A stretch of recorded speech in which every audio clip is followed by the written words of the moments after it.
ঈদ খুবই সন্নিকটে, খুবই কাছে ঈদ। এখন এই ঈদ কোথা থেকে আসলো এটা আমরা অনেকেই জানি না।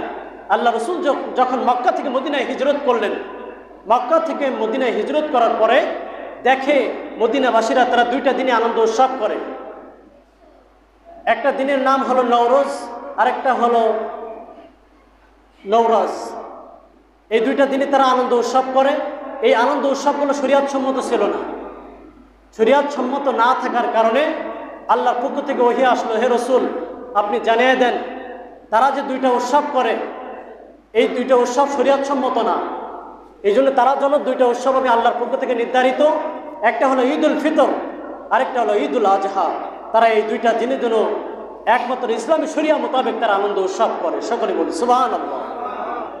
সেখান থেকে ধারাবাহিকভাবে এই ঈদের সূচনা শুরু হলো।